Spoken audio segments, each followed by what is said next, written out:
Big dogs take big dumps. Hey folks, Randy here doing Cut and Trim. So I've told you before, when I record a video, I like to speak from the heart. I like to come from a place of authenticity and just really share what's on my mind and really just share my heart, bare my soul to you. I need to really get something off my chest, man, and and off my glasses as well. We can talk about dog poop, dude.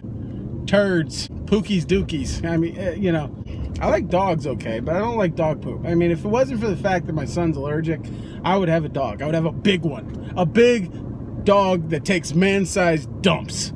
So I appreciate the fact that folks like having big dogs. I get it, man.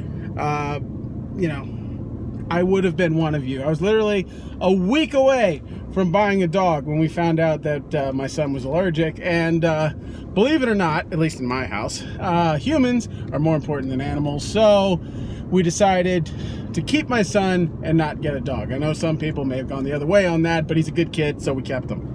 So I say all that to say I understand and I appreciate the desire to have a large roofing animal like a dog. You know, it makes a lot of noise. I am a big believer that you shouldn't live in my house unless you're contributing. My son contributes joy, so he's allowed to stay. But if you're going to be a dog, if you're going to be an animal in my house, you need to contribute something. If you're a cat, you need to be killing mice. If you're a gerbil, stay out of my life, because you're contributing nothing. All you're doing is draining my finances. If you're a tiny dog, come on, what are you going to do? An intruder comes to the door and you hear a whip, whip, whip. Come on, what's that going to do? Nothing. But if you hear a hoof, hoof, or whatever, you know, like some dog that's got, you know, such a big mouth it can barely get the bark out before all the air is gone, you know, that dog's a contributor to the family, and I'm happy to have him on board. That being said, big dogs take big dumps. My problem is with you people that have that dog and don't clean up after him. That dog is taking massive dumps, and guess what? They stink. They smell. They're disgusting. I just got done servicing a property where they own a man-sized dog, a man-sized dookie dumping dog, and they don't clean up after this dog. And first off, let me just say, the property, because you don't clean it up, the property stinks.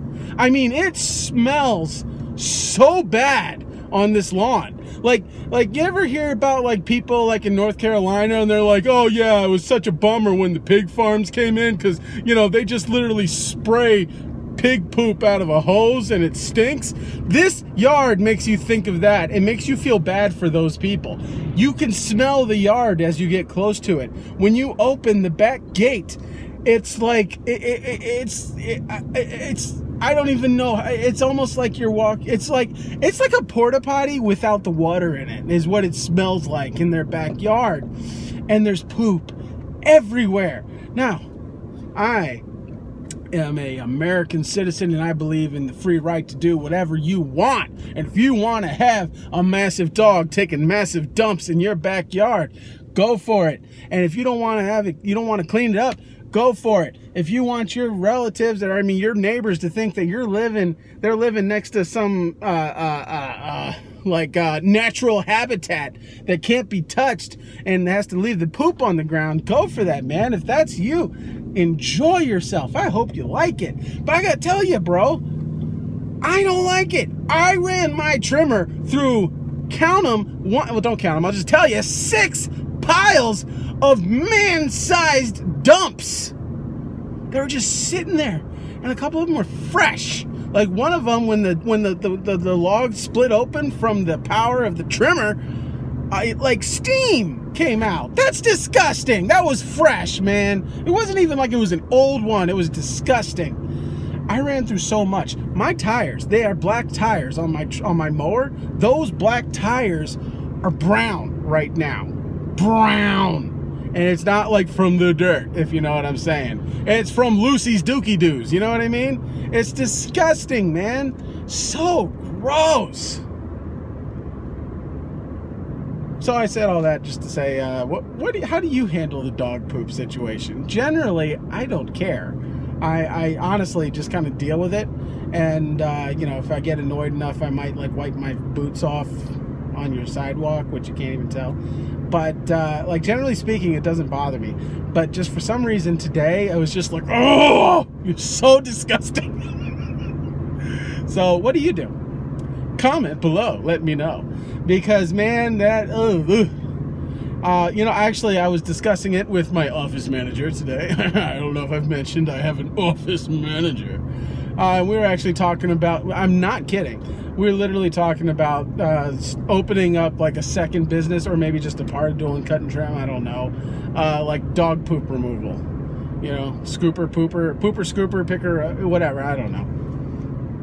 You know, your dookie is my treasure. I don't know, something, but like something's got to give, because man, that was just, oh, so bad, so bad. And you know, I wanted to share my experience with you. I hope you enjoyed that. I did not. So what do you, I'm serious though, like, you know, all jokes aside, how do you handle that? Have you ever been on a property where you were like, you know what, you either got to clean this up or you got to pay me to do it? Because I've never been in that situation, but this property gets me close. So I'm really looking forward to hearing what you have to say. This is Randy with Doing Cut and Trim. Have a good one. Keep the poop off you, man. Thanks.